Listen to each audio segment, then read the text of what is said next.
Assalamualaikum warahmatullahi wabarakatuh. Kami dari kelompok 2, kami akan mempresentasikan dari jurnal yang berjudul Pemanfaatan Bakteri Indigenous dalam Remediasi Limbah Cair Binatu X dengan Media Lumpur Aktif. Limbah yang diteliti berasal dari limbah laundry. Yang melakukan penelitian ini dari Kota Yogyakarta, Kabupaten Sleman, dan Kabupaten Bantul.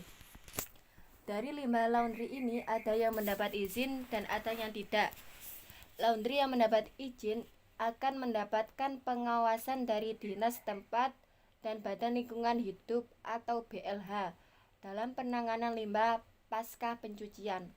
Sementara itu, untuk laundry yang tidak berizin, selain menggunakan bahan deterjen yang mengandung bahan aditif, penanganan limbah pasca pencucian pun sembarangan. Pengolahan limbah yang aman untuk lingkungan dapat dilakukan dengan proses biologi, yaitu menggunakan biota dalam pengolahan limbah. Pengolahan limbah dengan proses biologi dapat dilakukan dengan cara diantaranya pertama fitoremediasi, kedua bioremediasi, yang ketiga zooremediasi. Teknologi pengolahan limbah yang saat ini mulai diterapkan adalah metode bioremediasi.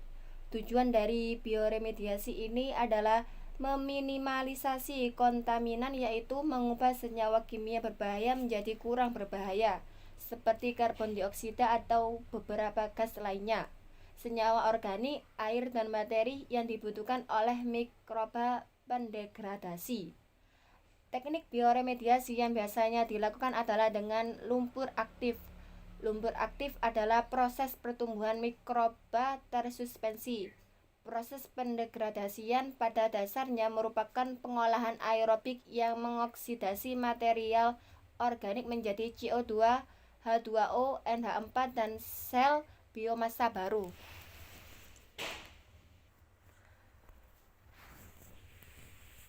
Tahap pelaksanaan, yaitu yang pertama pengambilan sampel, yang kedua pembuatan medium isolat bakteri, yang ketiga isolasi bakteri dari limbah. Uji kemurnian bakteri yang meliputi pengamatan morfologi koloni bakteri, uji morfologi sel atau pengecatan gram, dan uji katalase.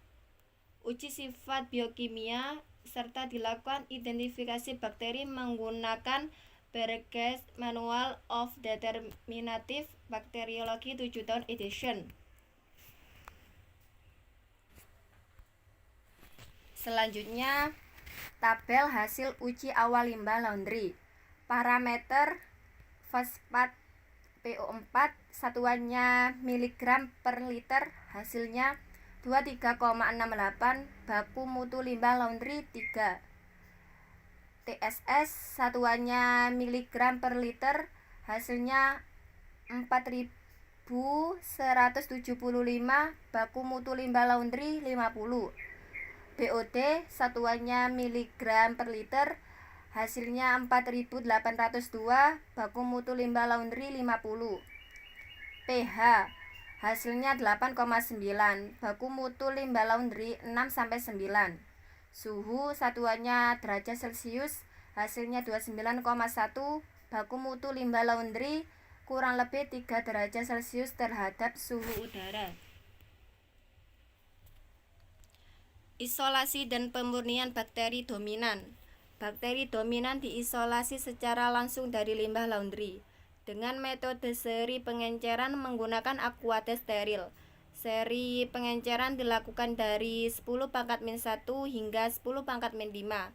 Sedangkan yang ditumbuhkan pada medium nutrien agar petri padat adalah 10⁻⁴, 10⁻⁴, dan 10⁻⁵ secara split.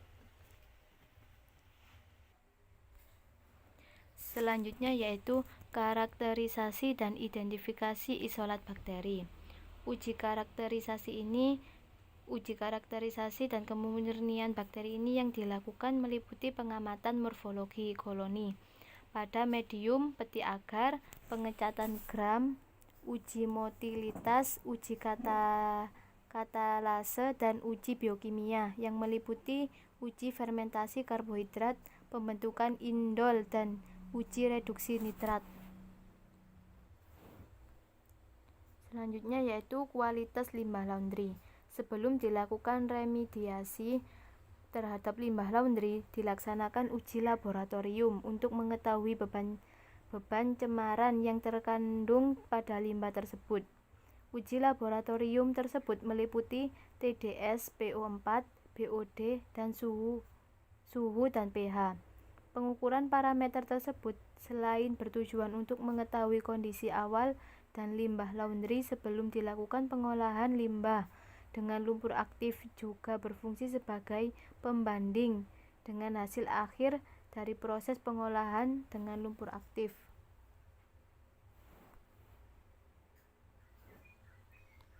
Selanjutnya yaitu pengukuran aktivitas degradasi. Yang pertama yaitu pengukuran derajat keasaman pH. Pengukuran pH dilakukan untuk mengetahui derajat keasaman dari limbah laundry sebelum dan sesudah dilakukan pengolahan limbah dengan lumpur aktif. Yang kedua yaitu pengukuran kadar BOD. Kadar BOD tersebut menunjukkan bahwa oksigen yang diperlukan untuk merombak senyawa-senyawa organik toksik semakin sedikit. Dalam proses perombakan ini, senyawa-senyawa organik diubah menjadi senyawa organik sederhana, seperti karbon dioksida, air, dan amonia. Yang ketiga yaitu pengukuran total padatan tersuspensi atau TTS. Dari besarnya penurunan yang terjadi pada keempat pelakuan yang dilakukan, bahwa perlakuan dengan isolat bakteri AW2 merupakan yang terbaik dalam penurunan kadar TTS dalam pengolahan limbah laundry dengan metode lumpur aktif. Penurunan kadar TTS terjadi karena bahan organik mengalami degradasi pada saat proses hidrolisis. Selama proses hidrolisis, padatan tersubstansi berkurang karena telah berubah menjadi terlarut. Yang terakhir yaitu pengukuran kadar fosfat. Pelarutan fosfat secara biologis terjadi karena mikroorganisme tersebut menghasilkan enzim, antara lain enzim fosfatase dan enzim filtase. Fosfatase merupakan enzim yang akan dihasilkan apabila ketersediaan fosfat rendah. Fosfatase diekspresikan oleh akar tanaman dan mikroorganisme. Fitase adalah enzim yang menghidrolisis asam fosfat. Asam fitat terjadi mioinositol dan fosfat anorganik. Kemudian mioinositol fosfat dipecah lebih lanjut menjadi monofosfat. Sekian presentasi dari kelompok 2. Apabila ada salah kata yang kurang, kami mohon maaf. Wassalamualaikum warahmatullahi wabarakatuh.